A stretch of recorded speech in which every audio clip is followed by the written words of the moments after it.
doing, my friend? Very well, thank you. And yourself? Very well. It's been a while since we spoke. It has. Well, Would like, you believe it's been well over a year since insomnia? really? Well over a year. It was Oh, Easter April. last year. Yeah. Yeah. Yeah, I had that with Dan Halsey a few episodes ago where we're like, oh yeah, we only last time we saw each other was a few months ago at Format. And I was like, dude, Format was Halloween 2023. Oof. Damn. That's even longer then. Jeez. Yeah. I But yeah, it's miss been a while. I miss Insomnia, man.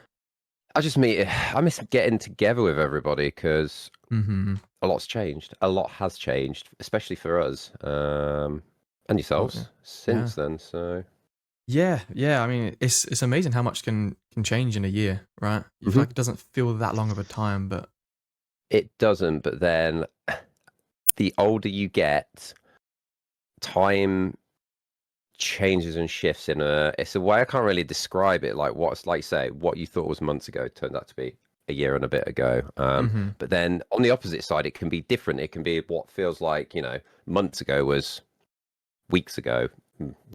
Yeah. Just chops and change. I suppose as you get older as well, that Enjoy your youth, kids. That's all I'm gonna say. Jeez, I do feel like I'm turning 30 in a few weeks, and I feel like as I you don't get look a day older, over 25, my friend. So you'll be all stop right. Oh, it, stop it. I do feel like time becomes more precious as you get older. it does very, very much so. When you're young, it's just The infinite. older you get, the years fly by. I turned 40 next year. I remember turning 30 and it doesn't feel like it was nearly 10 years ago. It's gonna flash. Yep. Oh man, that's insane. Well, it's really glad to have you on the podcast, Johnny, because Pleasure to be here. we've known each other for a good few years now. Like like 2.5, I think. really, Thereabouts. maybe Yeah, longer. no, maybe a little bit longer, Must be but longer than that because we've met at 2 different insomnias now. we have, and it should have been third one this year, so maybe it's 3 years. Like I say, No. time. yeah, It's a funny old thing. ace and point. Mm. But for those that don't know you, tell us a little bit about yourself, Johnny. What's your name? Where you come from? So my name's Johnny. I am a very open book, really. I'm originally from Doncaster. No one ever believes me when I say that I was born in Doncaster because I do not have a northern accent. I live now in the small county of Northamptonshire, in pretty much bang smack in the middle of England. What else do you want to know? I mean, there's a lot to tell. I've lived up and down the country, not quite far north, but obviously we'll probably delve into a little bit more about that as the afternoon goes on. Yeah, I mean, let's get into it because I didn't know this about you, but you've come from a religious upbringing. Yes. Your father was a reverend Minister of the Methodist Reverend Church. minister? Yeah. Of what church? Methodist Church, so it's part of Methodist. the Protestant Right. faith.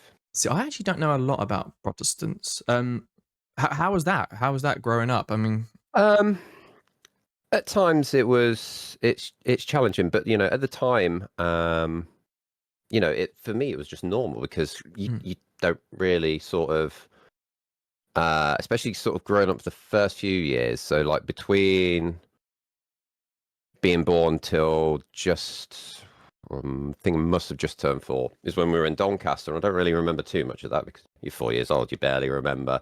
yeah. Barely remember what I did last week, but the thing is it's like when we sort of moved to South London is sort of like when I sort of remember a lot of the church and this, that, and the other. And it was, it's like I said, I didn't know much any better, but I met a lot of good people from it. Sorry, my dog is being very needy. We knew this was going to happen. Yes, we did. This is Rory. Look at her. This is my dog, Rory. She's a puppy. And she just wants a bit of love and attention. So. Audio listeners, this is your cue to head over to the YouTube video and check it out. But, She's adorable. She is interesting at the same time. But yeah, I mean, growing up in a church environment, it's like I say, it's like for me it was normal. It's like I made a lot of friends through Sunday school. Being sort of a child at the time, you don't really like we still had normal family things. You know, we grew up in a place called Carshalton, which is in the London Borough of Sutton, and we still went to football. Like we were Crystal Palace fans as kids. You know, we did a lot of church events and stuff. A lot of a lot of good people Hmm. through the church as well. But as I say, it's like the older I got through life, you sort of seem to realize a little bit more how demanding my dad's job was. So when we were in South London, I think he had two churches at the time. But then when we moved up to Lincolnshire, we were only there a couple of years. He had 7 different churches, and that wasn't all in the same Wow. town. It was literally spread across, like the borough, so to speak. Yeah. So Oh, that must have been hard.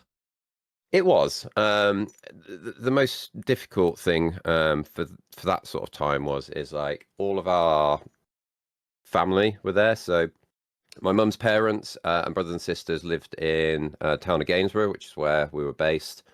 And my dad's parents literally lived in a village 15 minutes away. So at a time, it was really nice to just be around family for those. Yeah. It was only a couple of years. I'll tell you, it was only a couple of years, but it did feel like it felt longer than it was. Hmm.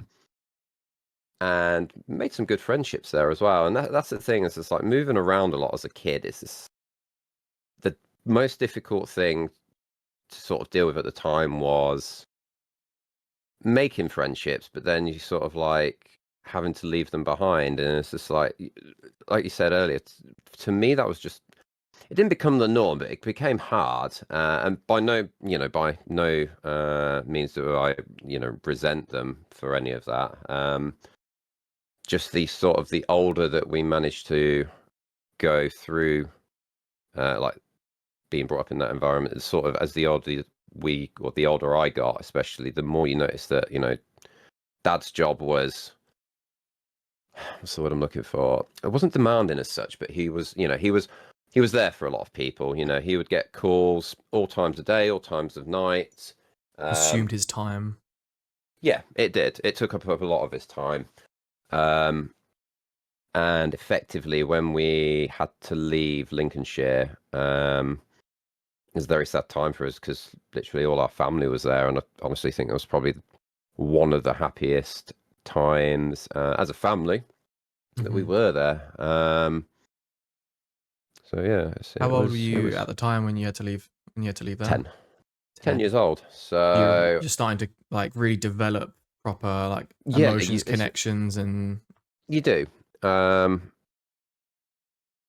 and you get to a point as well where it's like, even, which we'll get onto later, like with changing jobs and stuff, is like having to go to a new place and be the new person and this, that, and the other. So for my brother, I mean, I can't speak for him, but for him, he went straight into year 7, whereas I had to do the last year of school. And that last year of school, like going into year 6 into a new school, being a new person, it wasn't as tough because I'm still good friends with, actually, one guy who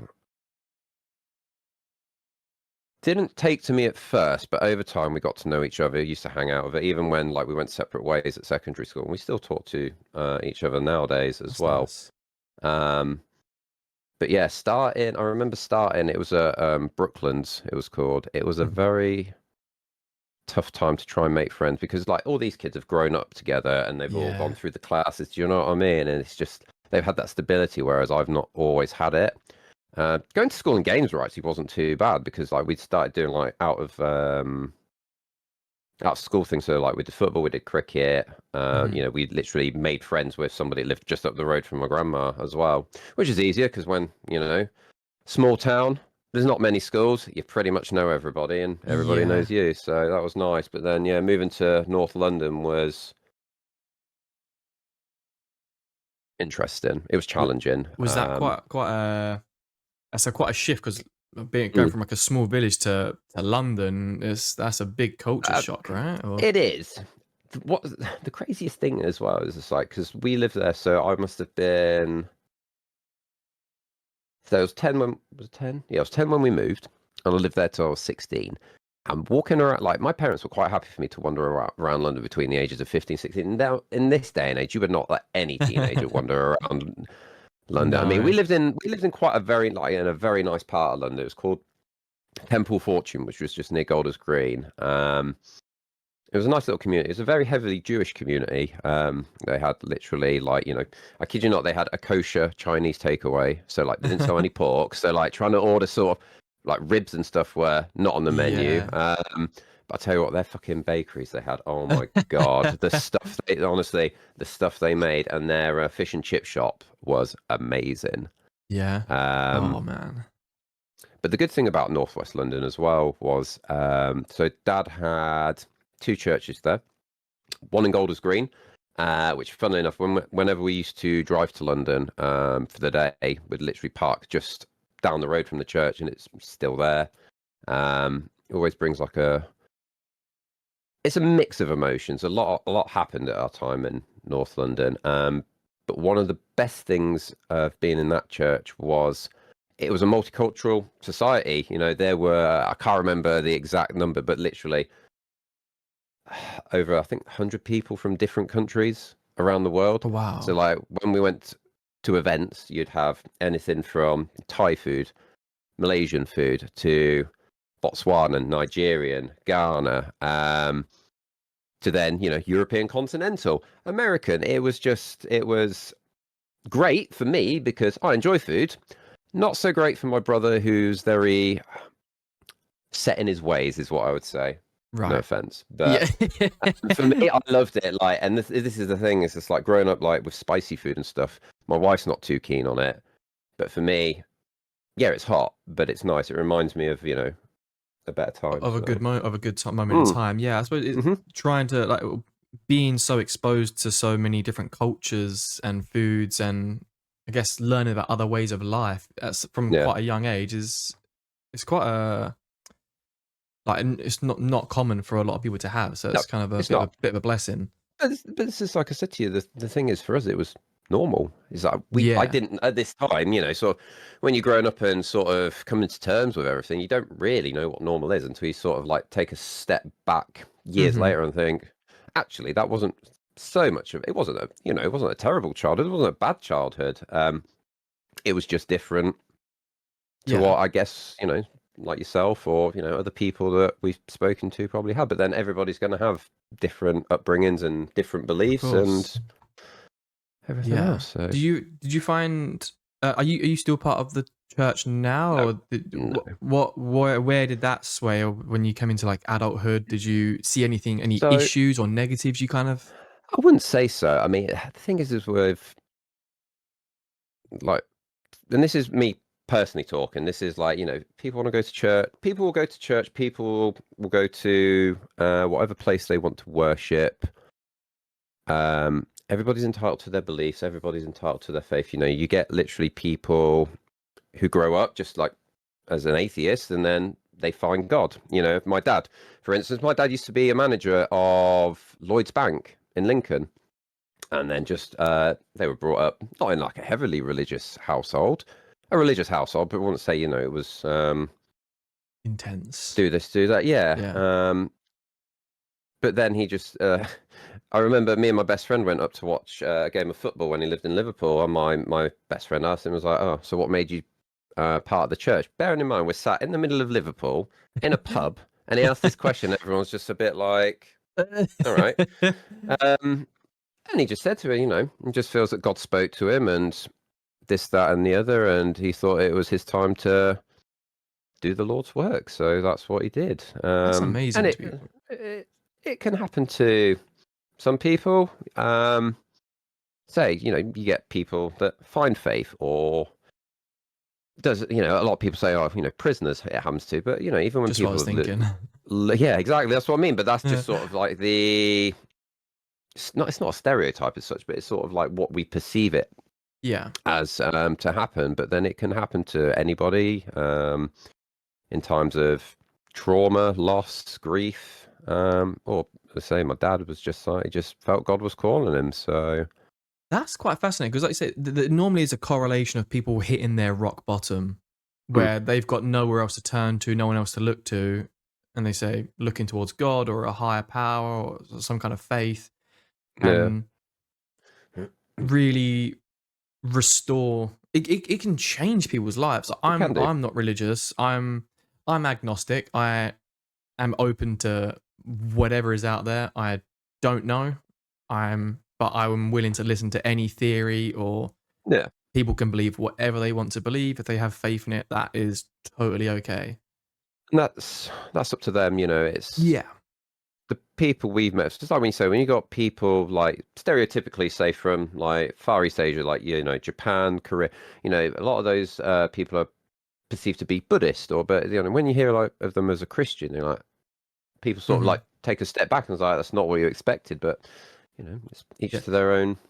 I learned the It's other day, sorry to cut you off, no, no, I think the country with the highest Muslim population is Indonesia.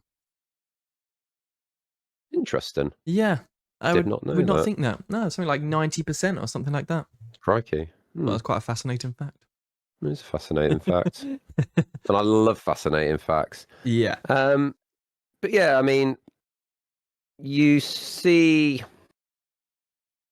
all sorts of things now, like with a lot of sort of African nations being in the church. One group will not agree with another just on the principles of, you know, their country's politics or whatever's happening in the world. So there was times like that, but I mean, we weren't really exposed to that. It was sort of more noticeable as I got older. Yeah. But So what religion was these that like? days, sorry, go on. I was just saying, what was that like? Like, as you're getting older, you're kind of making your own decisions and seeing things So differently. the way it is, it's just like a lot of people ask why I stopped going to church. I mean, literally, like by the time I was a teenager, going to church was to see my mates. I met a lot of good friends through church, and eventually we just stopped going to Sunday school. We would just hang out and talk, and upset a priest or two. But there you go. It's pretty much what I do most days now. But there we go.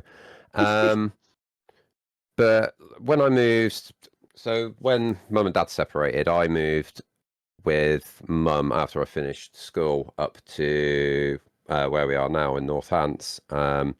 Just stopped going to church and made a few questionable life choices. Is probably what I'd say. Like nothing drastic or anything. But then when you know Dad passed away in 2013, like my grandma, like having to go to my grandma's house, that was a very difficult point in my life. She was very heavily involved in her church, and wasn't until the day she died. And she was still a firm believer that it was all part of God's plan. And you know, she's called him this, that, and the other. So basically, quick backstory. So my dad was a pilgrim. He did Okay. pilgrimages. It's called the Way of St. James, which basically you can start from anywhere, but a lot of it starts in the south of France. Can't remember the place, and it goes all the way to Santiago, where St. James is, tomb is. Right. And pilgrims literally come from all over the world and travel the way. Um, What is it that makes so a pilgrim? For those that don't know, what no, no, that's an is that interesting hard? question. Is that hard It's to not. explain? So it's not. I'll show you. In fact, so is it here? So, to complete, in the eyes of the fraternity, to complete the Way of St. James, you get a shell. I want to say it's called a scallop shell. I should know. Looks like a scallop shell or a clam shell. I think it's a scallop shell, and it literally Yeah. says on the inside, Yes, it is. Camino Yeah. de Santiago. Okay. So, to get one of those, you have to go to, to say, markers over 100 kilometers to Santiago. When Dad did it in '98, he took his sabbatical. He decided that's what he wanted to do. Wrote a big, massive journal about it as well, and I've still not read it to this day because I would probably still be reading it now. Oh wow. It's a lot in it. And the first time he did it, he went with Mr. Pedley, who I always know him as, which was one of my granddad's friends. My granddad and my dad. Now, my granddad had to come home early.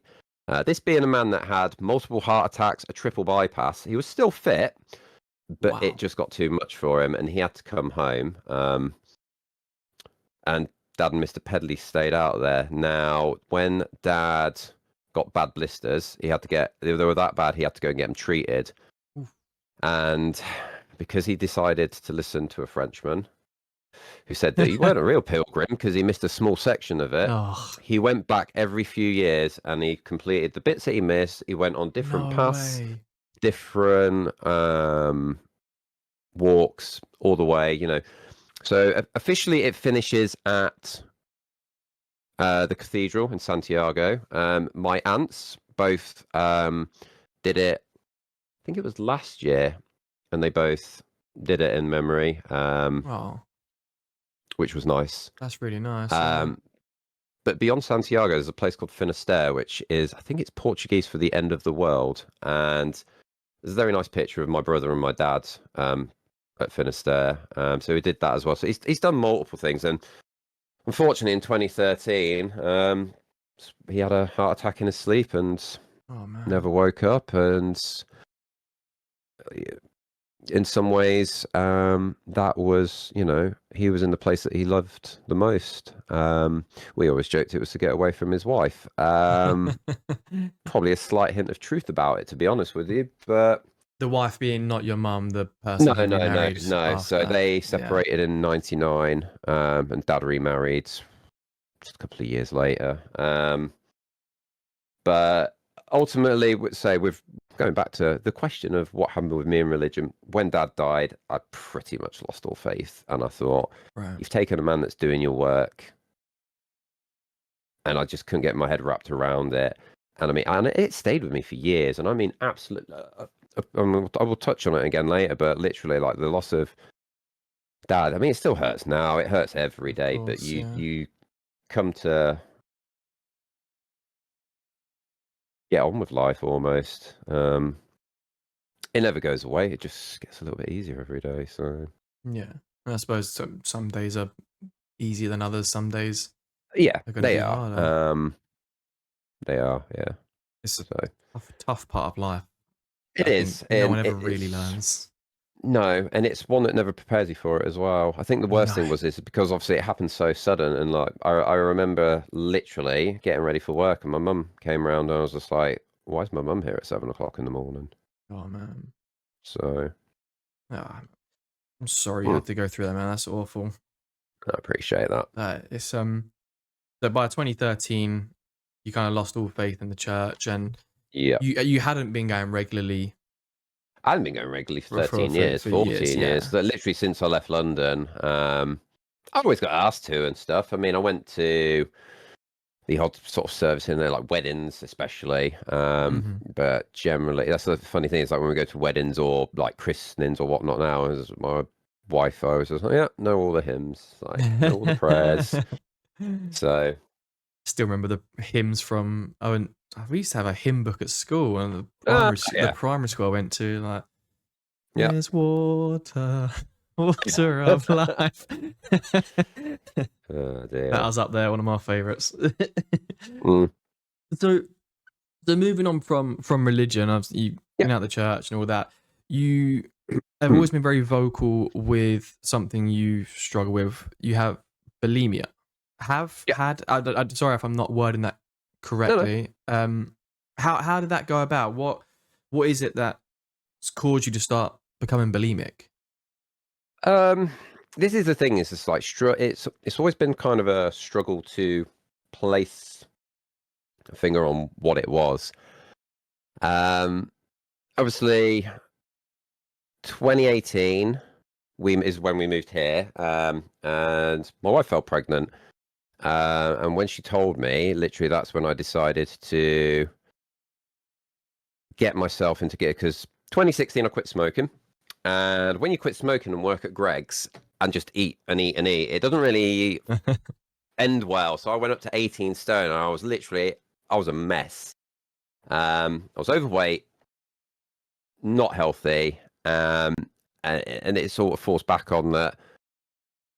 By no means am I is tomorrow promised for anybody. However, with Dad dying, he was 57 when he passed. And I was like, right, I really need to get myself into shape. I need to sort myself out, and try and be here for as long as possibly can. Right. So joined the gym, started dieting. That was boring. And then pretty much I went from 18 stone, or Oh, wow. 17 stone 10, I think it was. It was when I was at my heaviest. And I dropped down to, it must have probably been down to when I got to about 12 stone, which is what I am now. Mhm. And the problem is, as well, is it's like I was very restricted on my diet. One of the worst things that anybody who wants to lose weight or do fitness goals or this, that, and the other, one of the worst things you can do is listen to social media influencers, especially a lot that don't know what they're talking about, because they will give you misleading information saying you need to do this, you need to do this, you need to buy this, you need to buy this. It varies depending on what your goals are, but do what works for you, because the thing is like what may work for one person will not work for the other.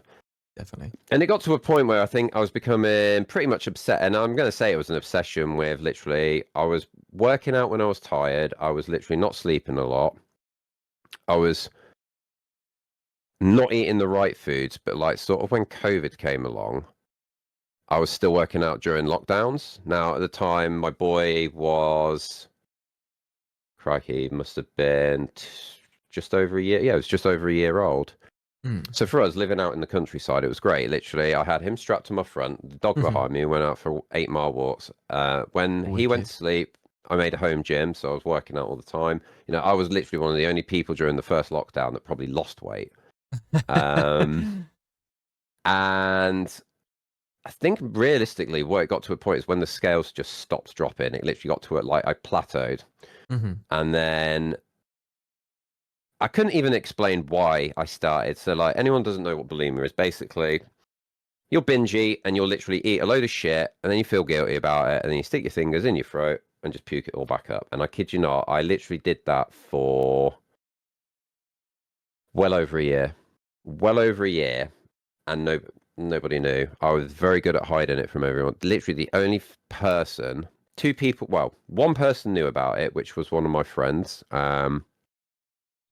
who basically threatened to tell my brother if I didn't stop. So I stopped telling him. I just basically didn't even, it was still happening, but I Mhm. just stopped mentioning it. And the only other thing was the dog, because the dog was there when I was literally doing it.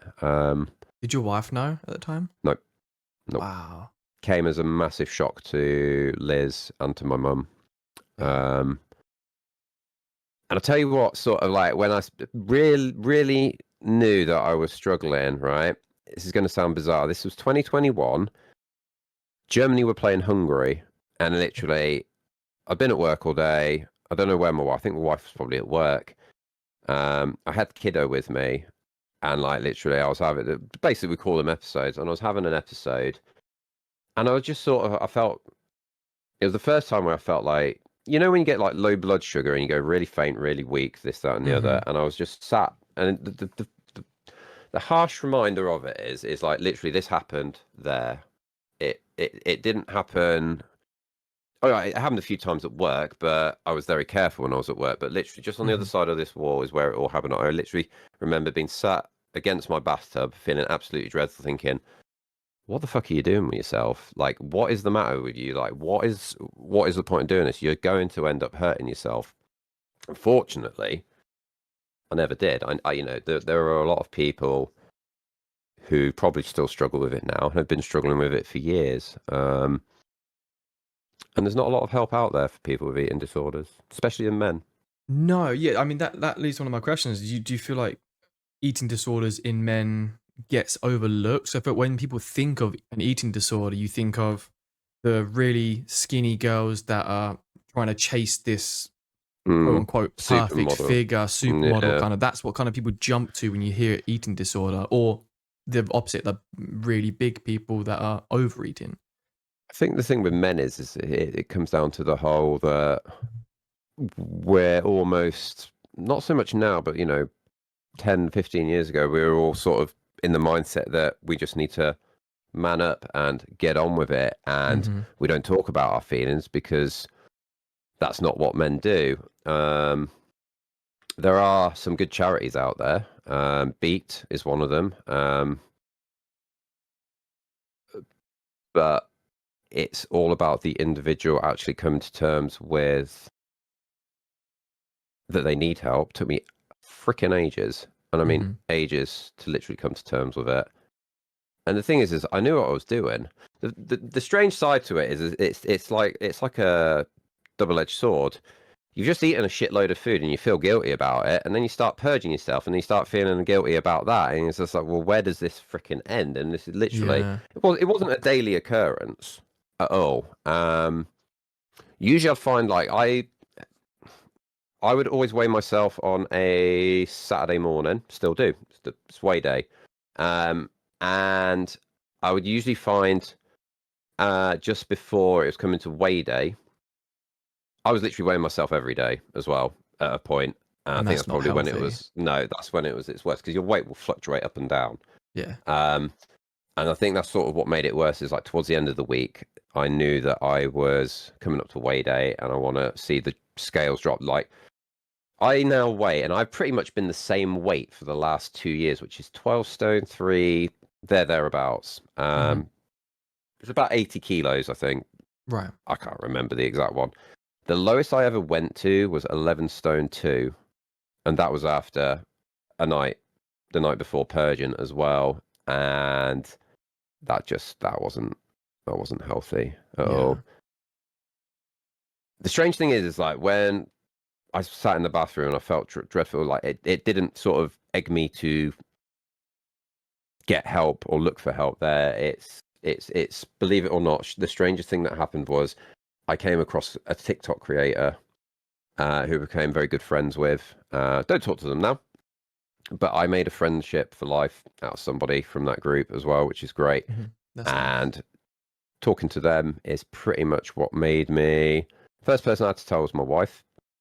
It's the very first person I told, and then my mum, and then I had to tell work, Mm-hmm.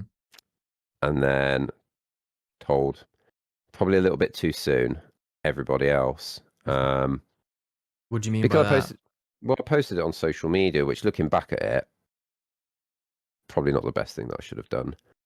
But the strangest thing is, right, when I came to terms with it and I started telling it, my mental health went downhill like massively.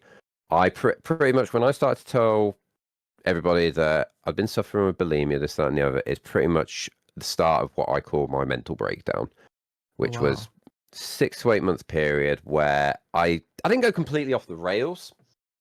Um, I became very isolated. I became very engrossed with TikTok and Twitch. Mm-hmm. That's how sort of like the whole thing with Twitch started was just from the person I met on TikTok. Yeah. And I was literally isolating myself, ignoring my family, going to the work, going to the gym, and then it was just Twitch, Twitch, Twitch, Twitch, Twitch. And then we all fall into the same trap of follow and all that jazz. Yeah, yeah. Classics. But yeah, Did that feel that's like a not my, distraction to yeah, really like it was focusing on the healing and the a distraction, and it was to somewhat good because it stopped me from then having episodes. I mean, my last episode now would have been nearly 3 years ago. Might even be nearly 4 years ago. I stopped wow. counting. Yeah. Um, the time where I need like on my mental breakdown is when I crashed my car into a ditch. That On was literally purpose a or few by days. mistake? Definitely a mistake. But if it was Johnny Boy sitting here now, I would know Mhm. not to go out and drive because it was just had a disagreement. I stormed Right. out the house, and stupidly, just I don't even remember much. All I remember is going around the corner too fast and living out in the middle of nowhere. There's trees, there's hedges. Wrote my car Wow. off, um, and then yeah, that was at the time that I knew that this isn't me. This is not who I am. This is, I Mhm. need to sort myself out. Fortunately for me, at that time, This is when my wife worked at a urgent healthcare centre, and they had a mental health hub. Oh wow. And she got me in touch with a very nice therapist called Rack, and I saw him for about 3 months. And his therapy is it's all positivity. It's not, I'm going to put you on drugs. As he always said, putting on drugs is basically like putting a bit of tape over a water thing. It's just plastering the issues. Like, you need to get down to the real issue. Yeah. And I went to see him for about 3 months, and this is where everything, I mean, everything, like everything from childhood, dad's passing, um, my questionable life choices that I made in my 20s. Yeah.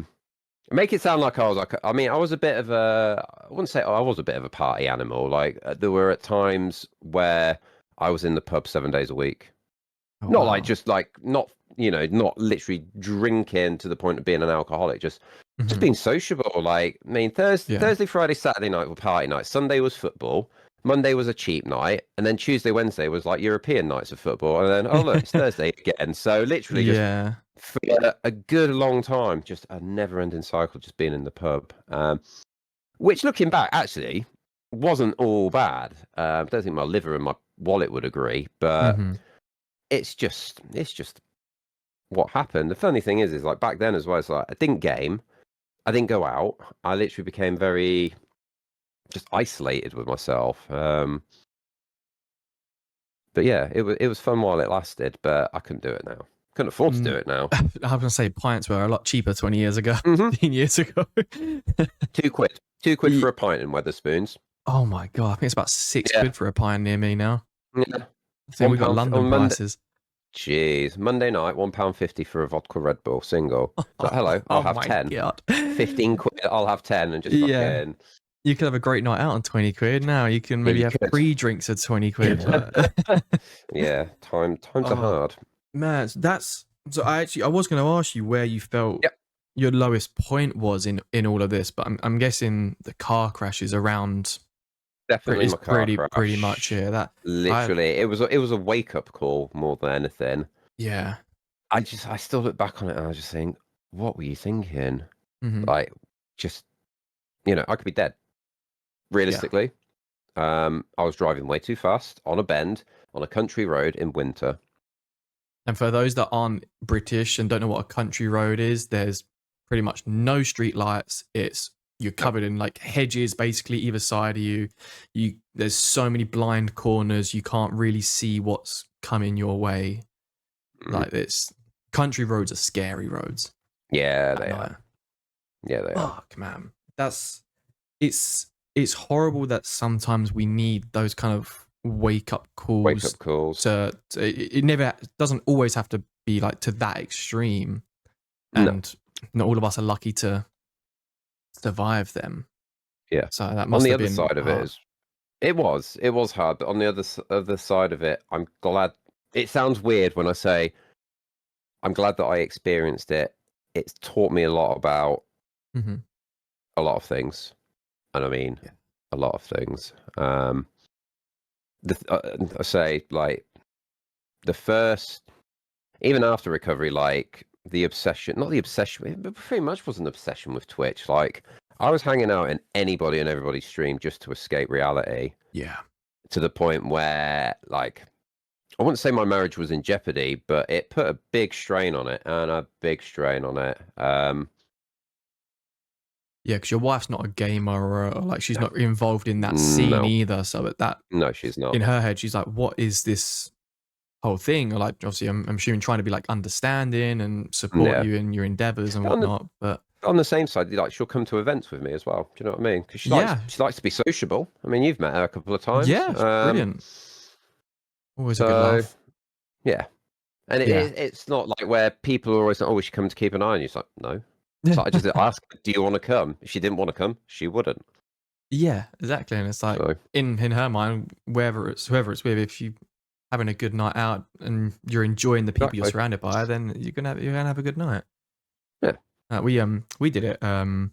last year went down to Southampton to go Excuse see me. Aaron and Beth. I don't know if you know. Yeah, yeah. Yeah. Went down to Yeah. see them, and for Aaron's birthday, actually his birthday 2 days ago, so pretty much bang on a year. Nice. But all his friends were there, and they're not into gaming or streaming or anything like that. And we hung out with them. Never met them before, but had a great night. And Yeah. it's the beauty of it. But I know what That's you it. mean about the streaming. Like, I fell down the same rabbit hole when I started as well. Of like, just I'm in everyone's chats. You have to be everywhere, all at Yeah. once, constantly, and it takes its toll because then you start neglecting other aspects of your life Yeah. that are in real. Like you lose the priority, didn't you? Of like, oh shit, I'm not. The worst actually thing is spending like time. you don't even realize you're doing it Yeah. and how it's affecting somebody else, and Mm-hmm. it's selfish. And I will quite gladly say that I fucked up. Yeah. I'm always one to admit when I'm wrong, and when I fucked up, and I've Yeah. made a few fuck ups in my life. We all But do. here I am. Yep. We It's all how you do. learn from it and move on from it. Exactly. No one can escape making mistakes. It's just what Nope. you take from it, having accountability to begin with, and then, Yep. like you said, moving forward, being able to accept that you're not a perfect human being, and yeah, you grow from it. I've again in Twitch and streaming, I made a lot of mistakes. I neglected my relationship a lot. Jay and I had a lot of issues. To this day, we still struggle with things, but we both acknowledged what was going on, what we were both doing, and how we were acting. And you either, like you have to drop the ego. Yeah, You you have to do. lose your ego and just be honest with yourself, with each other, whatever relationships it's affecting, and just like you said, hold my hands up. I fucked up a few times in different We're ways, only and human. we're only human, man. We We're only are human. only human. Don't be so hard on yourself. Is Nope. a message that I would put out to everyone. Yeah. But how are you feeling now with the whole bulimia thing? Like, obviously you said you wouldn't change the crash and everything like that, and I think that is a good way to be. Is living with regret is never gonna fix No. things, and if it wasn't that, it would have been something else that could have been more drastic. And Yeah. like it must have taken a toll on you. Just thinking, like hearing what everything you've said about the religious childhood and moving around and finding it hard to really keep friendships because you're being dotted around, and then your parents divorced, your father passing away. When you got to therapy, did all of this start to like unpack and kind A little of bit. Yeah, a little bit. It sort of makes you take a look back, and it's sort of like they say that when you always hear the thing, oh, when you die, you see a life flash before your eyes. But like, sort of being in therapy at that time was sort of like looking back at like the journey so far, so to speak. Like if you flick on like I don't know a following series of something, and like oh, previously, and it's sort of like yeah, yeah. looking. It was pretty much what it was. I was like, oh, previously in my life. I've made some good choices. I've made some poor choices. I made some absolutely ridiculous choices, and they've all led me up until this point now, where I need to do something about it. Otherwise, it's just gonna continue. Not necessarily continue on a downward spiral, but it's not in a good frame or a healthy position to be. And then Mhm. you don't want to start thinking, what's going to happen next? What am I going to do next? Why am I not in control of myself? So it was almost like having to retake control of myself. And the strangest thing is as well, is it's like there's a guy that I still follow him, and he's very good with his like he used to be a paramedic. Now he owns his own gym. He's an online PT. Does a lot of live sessions, this, that, and the other. And I asked him once, is like, what is it with people and eating disorders? Like, how have you ever had to manage people's lives? Like, this is going to sound very harsh. It's also very true. Is you're the person that's doing it. It's just like, yes, it's in your mental psyche, but it's effectively you are the one that is doing it. You need to break that cycle. If you need to seek help, seek help. But effectively, the only person that is doing it is you. You can't blame anybody else for it. And that was actually sort of quite not a quote, but it was like a hit home hard moment. Stuck with you. Yeah, and it has stuck with me, and it's just like it reminds me. It's just like the strange thing is like I've been in recovery for how long, however long. I was keeping count. My therapist said, stop doing that. It's no fucking point, pretty much. So I stopped. But it's been years, and even now, when I go out, like, so it was our wedding anniversary last Sunday. We went out for a very nice meal. I ate a fuck ton of food, and I kid you not, when you have days like that and you eat like really unhealthily, really badly, it's still in the back of your mind, even though it's like laying dormant, but it's just Hmm. still there. And it's just having to break that barrier and think. With me now, it's just like, yeah, I've had a shit day. As long as I'm all right for the rest of the week, I'll be fine. Even if I have a shit day tomorrow, I can still be all right for the rest of the week. Yeah. And I have Yeah. been. So That's good. Is it is it almost not like a voice, but it's a constant. You have to. it's like a subconscious demon that you're battling with. Yeah. So it's like I get it. Not with the making myself sick, but my whole childhood I would like gorge on food, like pig the Mm. fuck out, like to like think like why am I? Then I finish it and then I have the regret and everything like that. But I don't make myself vomit. Like I didn't never got to Yeah. that, but there would be that regret of like, oh, you're a piece of shit. Like you're fat, you're this, you're that. And then I started the 75 hard challenge. I'm halfway through it. Okay. Kind of made a few adjustments to myself. So no takeaways, no chocolate, no fizzy drinks, no like junk food. And Yeah. even like doing that, I'm constantly thinking to myself, it's not just, all of a sudden, I'm healthy. This is easy. It is every day. I'm like, no, you can't eat that. You can't like be good. Not that I can't eat it, but I mean like be No, I know. sensible. Don't gorge. Don't The be one thing I'd say gluttonous. with that is the more you don't have it, the more your body will crave it because you're thinking about it. There's going to be days like the thing is like, and this took me fucking ages to realize, and it's so simple, right? It's like your fitness journey. It's a never-ending goal till the day you die. Hmm. Like you could weigh however much now, drop it in a year, put a little bit back on. You will always be up and down. You always go side to side. At the end of the day, if you want to have a chocolate muffin, just eat a fucking chocolate muffin. Just don't Yeah. fucking worry about it. Took me fucking ages to realize. And it's all well and good being sat here and being like, yeah, you can do this, you can do that. I didn't fucking think about this. But it's like tomorrow. I've got a wedding to go to this weekend and I've got to travel through London. I'm going to stop off in my favourite bakery and I'm going to buy a cinnamon social. And basically, it's a little Ooh. pastry with cinnamon, chocolate, and custard in. I'm going to fucking eat one. Do you Oh. know what? Might even fucking eat two. Then I'm going to eat a load of bloody wedding cake. And I'll worry about it on Monday when I come back to the gym, like, right. And the thing is, right, anyone that goes to the gym, if you binge or have a bad weekend, just work that little bit extra harder, right? The only problem is the first day, in my experience, the first day you go back after eating crap, you train like crap. It's just like your body is just like, I can't fucking do this. Yeah. And then literally my poor gym partner just has to listen to me complain about it. So Yeah. I think there you go. that is the thing, isn't it? It's like if you want a muffin, have a muffin. Don't eat the whole 4-pack. Yeah. That's the 'Cause problem though. It's just like I yeah. could. Yeah, exactly. And And that's always been my issue.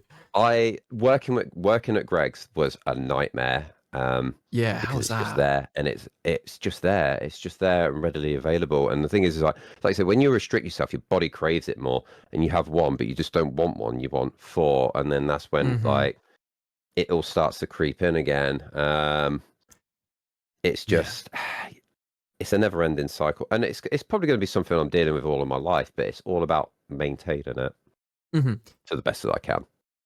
That's it. I think I've heard people say that when you're like training and your health, it's almost like a bank account. Like you haven't, like you Yeah, said, you may gorge for a few days over the next few days, but then you make up for it the next couple of days, and it's just yeah, not letting it become a habit of, "Oh, I'll do it tomorrow. I'll do it tomorrow. I'll do it tomorrow." yeah. That's when you start falling into the thing. And the thing is, as well, it's like when you quit smoking. Like fitness is like you have to be in that mindset that this is what I want to do. Hmm. It's amazing how many, and it's sad as well when people do give up. Results aren't instant. It's one thing. It's just like fat burners don't work as well. I'm just gonna throw that out. Fat burners do not work. Fat burners are basically little pills that will basically just suppress your appetite. It's Hmm. all it is. That's why I'm fucking addicted to coffee. Literally, I why feel I'm addicted that. to coffee. So, Like my fourth cup of the day. like, by no means am I a fucking health expert or, I don't have anything to do with PT. I just know what works for me. People ask Yeah. me as well. I'm like, look, it works for me, but it might not work for you. But it's all about putting in the time and effort and the Hmm. sacrifice. My God. Yeah. You got to sacrifice things to get what you want at the end of the day. Yep, you do. And that goes for everything, not just in health, but career or family, whatever you want. Yep, it does. There's a tax, there's a sacrifice Mm, tax, and there is. or a payment. But you say like I feel like yeah, you mentioned briefly mentioned it earlier about online PTs or like social media PTs and Yeah. these TikTokers, and if they're ever trying to sell you something, that's normally a bit of a red flag, Yeah. right? In my head, I think Unless it's like a freaking cheese grater I keep seeing that I actually really want to a buy. cheese But grater. yeah, it is, mate. Like you sit there and you do that, but then literally it's just one of them old school wheel ones. We put the cheese in and just crank the handle. Boom, great cheese. I know it's random, but That's a class. That's quite a if you're class gonna, design, to be fair. it is actually very good. And I'm trying to convince my wife to get one, but we'll see. Oh man! So you mentioned about working at Greg's. You worked Yep. there for quite 13 years. 13 years. 13 years at Greg's, 9 years at McDonald's. I noticed you over the last maybe like 18 months or so. You really wanted out, didn't you? Yeah. How was Yeah. like the workplace affecting your mental health? How was that? Like, how did that go down? And you've I wouldn't recently say it was, transitioned out of I have. into a new career. So, okay. So, Greg's used to be a fun place to work. It used to be a company that looked after its staff. But I think the problem is it's not necessarily the company itself, it's who they have in specific places running it. In my store, it was a case of pre-COVID, Greg's was good. Greg's was fun. It was, a good place to work. I could work my life around my job. Then we went into COVID. Obviously, Greg's did very well during COVID. They were key workers, apparently. Um, they then introduced things like Just Eat, Uber Eats. I think some do Deliveroo. They started piling the workload on with no extra help, like in terms of like staff Oh, hours, management hours. It got to the point, literally, even in the last 2 years, like. So we came out of COVID, and then they made redundancies in November to help cover some costs. Which, if you then look back through their profits, think, all right, sure, it kept going up and up and up and up and up. yeah, funny that. My Mm. area manager at the time took voluntary redundancy. It's a shame because she was a good area manager. She cared. She cared about her employees. Like it wasn't to the point where she would close your shop if she genuinely had to. If you had somewhere to be, she'd do it. She'd listen to your opinion as well, and she'd fight for your case. And then I had my next area manager, who was probably one of the best area managers I had. He was very straight and narrow, very strict to the point, but he wanted the business to do well. He was all about doing well. I mean, I would get emails from him at like 3 o'clock in the morning, like, Oh is this God. dude getting up or going to bed? What's he doing? I always Yeah. used to call him out on it. And I'll tell you what, he got promotion, and rightly so. He was probably the very best area manager I had. The one thing that stuck with me, like anyone who in any job, anywhere, right? If you think that you're going to ask a stupid question, just ask it. Because he always said to me, there is no such thing as a stupid question. The only stupid question is the question that is not asked. And that has always Ooh. resonated with me. And like, obviously, I've just gone into a new role, going into a new career. I feel like I've been asking stupid questions, but like, I don't care. I'm going to ask it anyway. I'd rather know than guess, especially in the role that I'm on 100%. now. But I'll get onto that later. But then he left, and like the last like what was it 5 years, just over 5 years, has been very unstable in our area group. We were literally moved from area manager to area manager, region to region, and basically just thought of an afterthought, really. That's the way I perceived it. Mhm. And then we had our new area manager, who was very negative, wouldn't close your shop for love nor money. It was our job as managers to stay if there was anything. God. So literally, I'm working over my hours. I'm not being paid for it. Generally just trying to make people's lives miserable. The funniest thing is like when we they had like a big change in the way they do their rostering, and I was nominated to go around try and help all the stores set up. She was not a very well liked person in those stores. I was like, shock, really? I Funny that, couldn't have yeah. ever imagined why not. Mm-hmm. Um, but she was horrible. I mean, I literally, so when she took over, oh, there's the other guy. Actually, there was another guy, but he literally, I saw him once for a year, once, didn't do anything, left me to my own device. And we were like in a positioning scorecard with all our other stores. I was at rock bottom. I was doing absolute dog shit. He was not managing me, didn't really Right. care. But when she took over, I was at rock bottom, and then I was literally second from the top. And we Oh, were sat wow. there doing my performance review. And for the first 45 minutes, all she did was picked and picked and picked. And it was just like, it wasn't even constructive feedback. It was all negative. After 45 minutes, I was like, right, I'm going to stop you there. What am I actually doing right? Literally, you took over just over a year ago. I was literally rock bottom. Now I'm second, and all you're doing is pick and fold. And it soon changed her tune. But I'm just like, what kind of person are you to be like just that negative towards everything? Mm. And oh, she was just I don't know how a managers nightmare. can handle like how managers work that way. I've been in management positions, and then Yeah. just see how people manage other people. They might know numbers and whatever, but then actually managing people is a whole nother skill. She knew the job, but she didn't know how to manage people Yeah. at all. The funniest thing is, like going back to like when we changed the roster and thing, I was there on the training with her. She was more interested about going on her holiday than she was actually learning. It's like, you getting it? And it's like, yeah, in rocket science. And she was literally more bothered about. I had to drive pretty much out to your neck of the woods. Is it? Oh, really? Yeah. Where is it? Not Colchester. Did you Is go it to, Colchester? didn't go down to Chester? Kent, did you, near Gravesend? No, it's Essex way. Chelmsford? That was it. Chelmsford. Yeah. Yeah. Drive all the way. That was a fucking awful journey as That's well. a mission. Friday afternoon. Well, it's like, did you get a hotel? I was like, no. It's like, oh yeah, if it's 2 hours away, you can get a hotel. Why has no one told me this? To Motherfucker. be to be fair, I'd have rather have driven. I got up. Yeah. I still got up. I still went to the gym, and I drove all the way there. Oh, I know, man.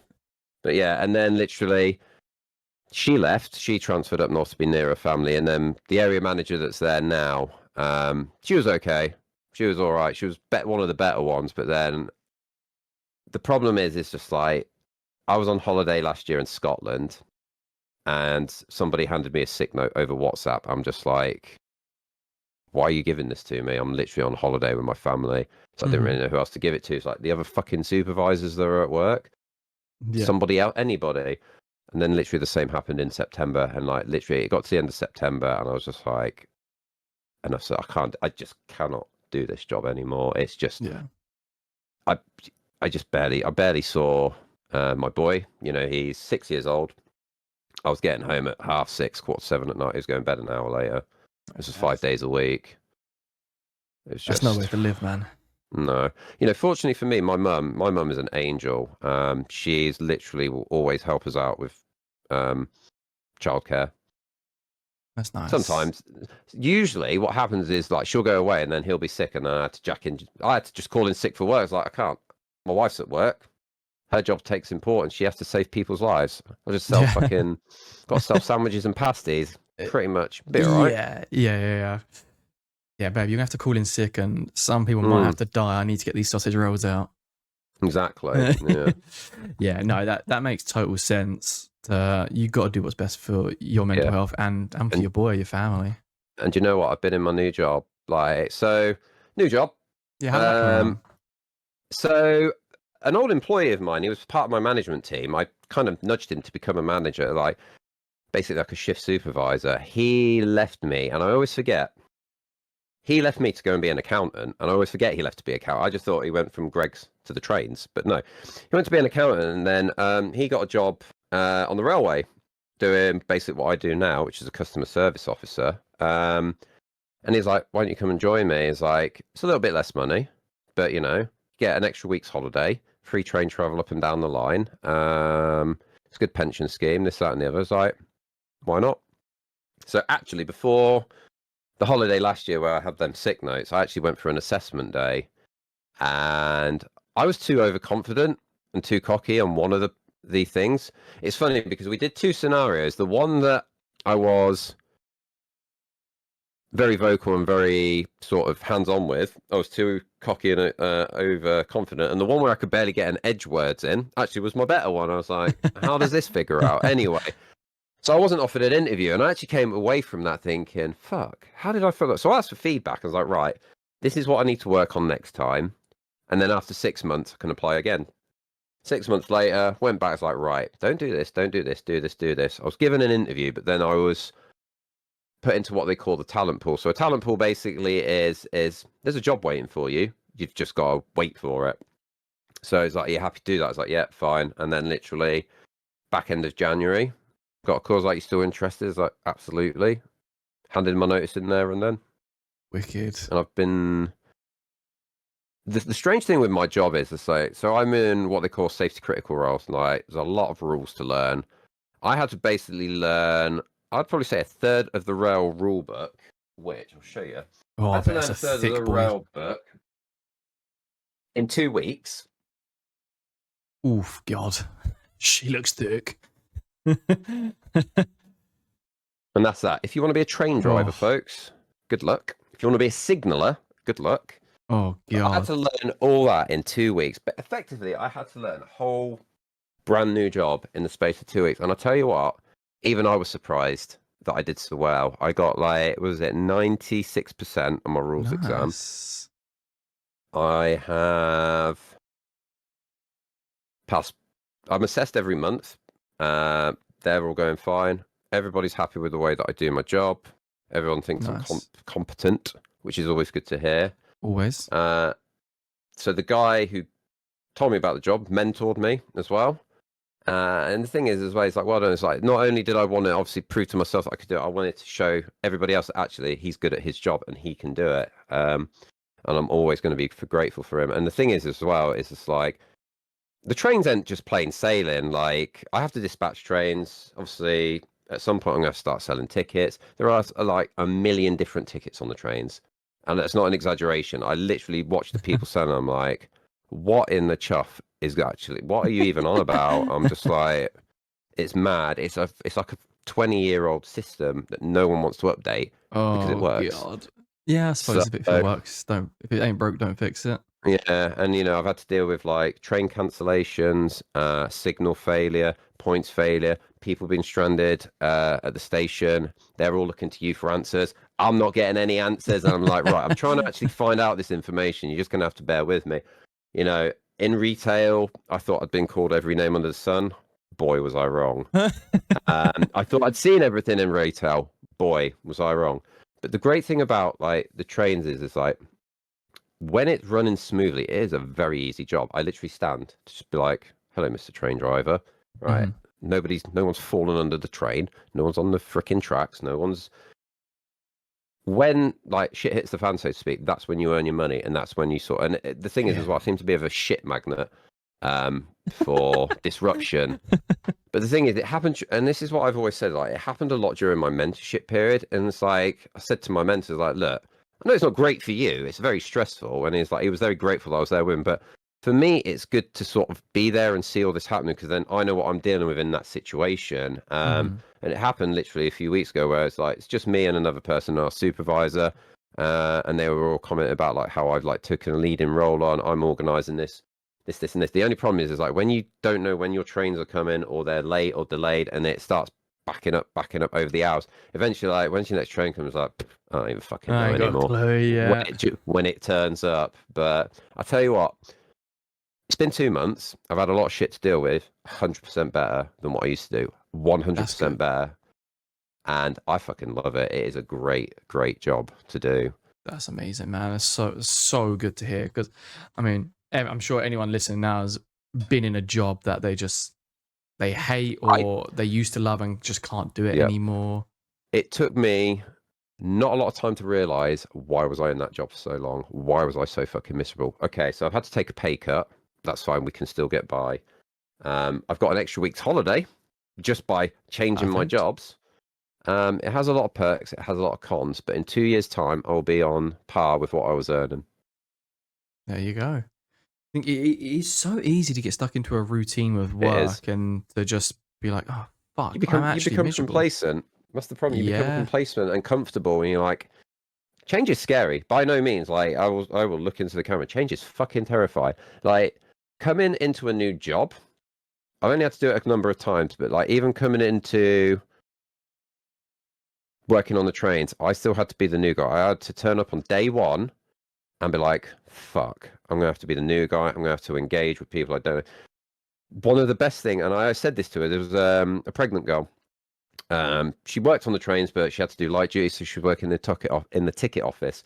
And I walked into the window, and before I could even say hi, she was like, "Hello, Jonathan.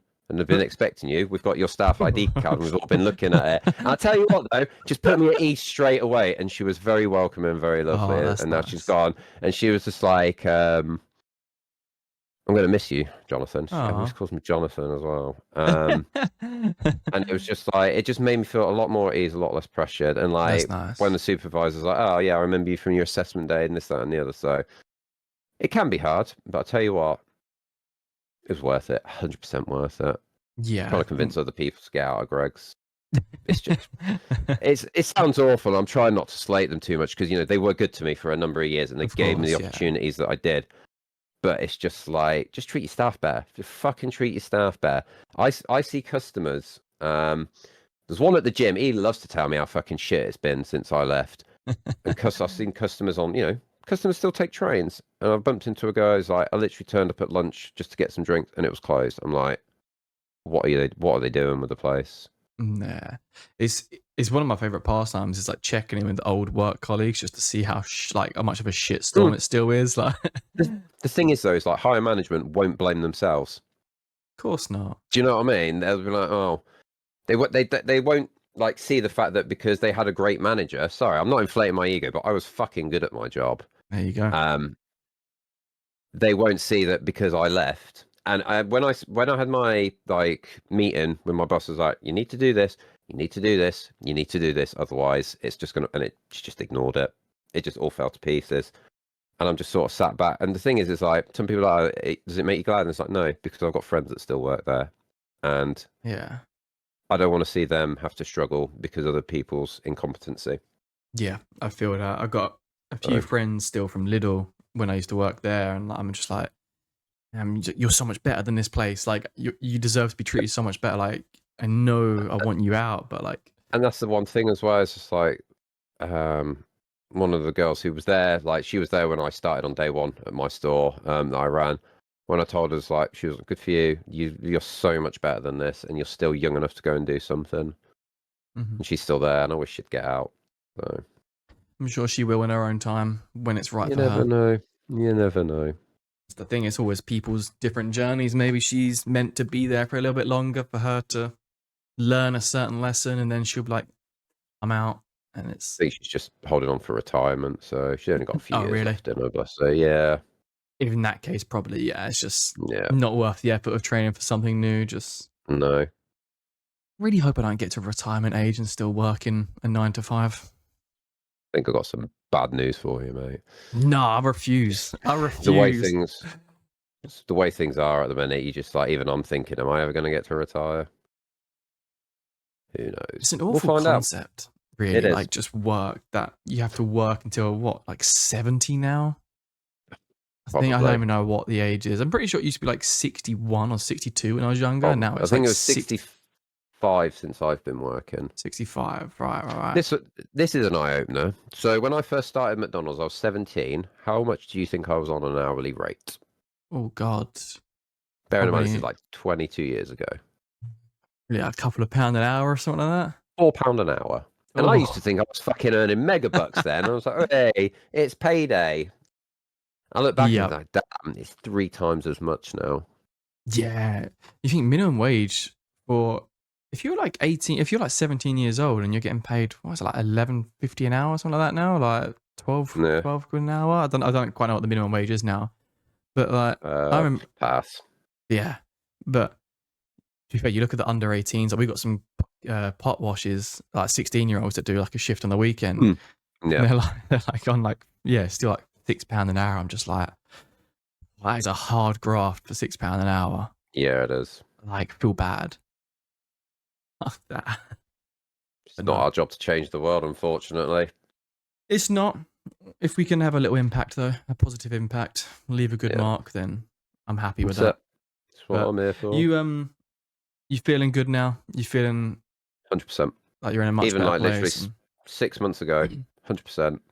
I see my family more, which is weird because like so my shifts can start anywhere from 4:10 in the morning till 2:10 in the morning. It's oof, 8 hours 45 minutes a day. So it's mhm. shift work. It's across obviously different parts of the day. Still see my family more. That's the best part. It is. It's a better work-life balance, and I'm a lot happier. Getting used to night shifts has been Perfect. terrible. Like Mm. getting up at 4 o'clock in the morning for 9 years, to then trying to stay up till 2 o'clock in the morning. Jeez, that was hard. And then like I Oh got done god, yeah. dirty. I picked up some overtime, so I picked up like a couple of evening shifts, and then I literally did 7 nights in a row. And it's like Ooh. when you're used to getting up at 4 o'clock, like I would literally. The thing is like with like gym life, when I'm on late, I don't have to do any cardio. I am walking up and down platforms, covering like 10 miles a day, just walking up and Oh, down 4 different platforms. So I'd literally finish work, chuck my gym kit on, go and do a weight session, go home to bed. But then, like having a 6-year-old, he's not quiet. Having a puppy, not quiet. You're like up at 8 o'clock and you're like, ah, fuck. So I'd yeah. get up, do a bit, whatever, and then go back to bed for a couple of hours. That's just what works best for me. So, It's all about that's what it's all about, though, isn't it? It's just figuring out what works best for you. Like mm. you said, you used to get up at 4 in the morning, and Yeah, the thing is as well is that I've still not I've not there's a lot of people that have like gone on to shift work like this and just scrapped the gym off. I've still maintained it's going good. at least 4 days a week. So That's really good. Yeah, because I remember when I did work a little a few years ago, it was like I would start my shift at 5 a.m. So in like the discourse, we'd always like kind of say good morning to each other about like 4:30 in the morning. And like I'm like just woken up, trekking to work, and you're like, yep, just finished gym. I'm like, yeah, finished what? gym, getting showered and ready to head out. I know. That's the thing though, Always is like getting up and getting to the gym for 4:30 and then literally going to work for like 11 hours a day. Do you know what I mean? It was just it's just such a respectable work ethic and like yeah. dedication to your health and looking after your family. Like, I think a lot of people can take inspiration from that, man. I couldn't go to the gym in the evening. It's too busy. Too busy. Even at 10 o'clock at night, I've driven past it from after work. I'm like, what the? Why is literally like all these people here? It's It's mad. insane, isn't it? I'm glad I just do my little stuff at home. Yeah, that's my ambition. Home gym. hmm I don't have I'd love to much, do. but it's I, good. I would love to do content creation, working at home, like in my own thing. But I would hmm need a good setup. Well, like gym content and Yeah, stuff it's like like that. gym content. There is a You guy that mentioned that literally before. he's talking to somebody in the gym, but he's got his little tripod. I'm just like, other people are sort of like looking at him like weirdly. I'm like, yeah, I get it. But then hmm it's just obviously being here and doing it. So Yeah, that's the thing. I mean, I think you'd be really good at that. I think you're very good at yeah, describing but and talking people through what to do and yeah, but doing it in a gym, like when there's other people watching, that's scary. This is my safe yeah. place. Do you know what I mean? This is my Yeah. safe haven. Going out into a public gym doing it. No, maybe one Yeah. day. Who knows? Even just like vlogging out in public or recording yourself out in public is So like, difficult. yeah, when I did my vlog for Insomnia last year, Mm. took me a while to sort of get over it. But then the one thing I always like, especially when you're in an environment like that, you got to think, I'm never going to see half these fuckers again. Fuck them. Yeah. No Best way to offense, but be. that's just the way it is. So, Yeah. It is the best way to be. mm. Like you have got to just think no one actually gives a fuck. No. And the funniest thing as well is when you watch it back and then you see like literally kids behind you giving you the finger. You're like, I did not even notice that. Yeah. All right then. Yeah. Thanks for that. I remember what was the one vlog? Oh, I don't think I ever edited it. I vlogged when I went to the WWE show last year, and Nice. obviously just recording it. It's just a bunch of people shouting like WWE references and whatnot. And it's not Yeah. until like you're in a big crowd and you see the amount of people that are just like way posing in the background. Yeah. Oh man, It's funny. I'm really glad you're in a better place now though, and you've come very very far. Um, Yeah. I feel like we're kind of wrapping this up on a very positive note. So if you could give Always. one piece of advice or a quote that you like to Do you live know by. what? When you asked me about this, I wrote a few down. because it Ooh, rings true. multiple. So I'll go with advice. It's like, be happy. Literally, you have to find your own happiness within yourself. Just makes your life easier. Makes your life a hell of a lot easier. Travel. I'm not like well traveled, but I've been to a few countries. And it's a big old world to see out there. There's a lot to see. Try something new. Change is scary. Like I said earlier, change is fucking terrifying. But I tell you what, sometimes change is good. Change is good. What else did I put? Older. This is also true. The older I've become, the more adventurous I have become, and in reality, it's made me a lot happier. Like, I used to be very closed off. I didn't like go out with our friends. So, like, my wife, you know, in our young years, we used to have a big social group. Wouldn't go out. I'd stay at home, be very reserved. The older I've got, and she'd agree with me as well, the older I've got, the more willing I've been to go to places and do things. And actually, it's fun. Even when you think it's going to be a bit fucking dull and boring, find your own fun in it. That's what I say. Find your own fun. I like that. Find your own fun, and I've been a hell of a lot happier. But as my therapist, like going back to my therapist said, my therapist always used to finish our sessions on the thing that was: do what makes you smile, do what makes you feel successful, do what makes you feel positive. And I completely forgot what the fourth one was because I've not had to use it, so that's always a good thing. Yeah. But quotes, there's always been two quotes. So like after I had my mental health breakdown, my wife drew me to this one, and it was just like, we will always have our dark days. Don't let the dark days win. And the last quote, and I'll leave you with this, it's by a very good inspirational person for a time of in a time where I said a lot of people were looking for someone to lead them, which he did, and it was: success success is not final. Failure is not fatal. It is the courage to continue that counts. And that was from Sir Winston Churchill. Ooh, very wise man. So there That's we a go. really beautiful quote. That's some It is a really, beautiful really. quote. I love that, man. That is something definitely to hold on to. Absolutely. I think, Jonny, man, thank you so much. No, thank you for having me. It's been a pleasure to be It's here. been very, very cool to learn so much more about you. And I'm sure a lot of people will take what you said and it will help at least one person. I know that. Well, it's like I've always said, I'm always an open book. I'm always willing to answer any questions to the best of my ability and help anybody that needs it.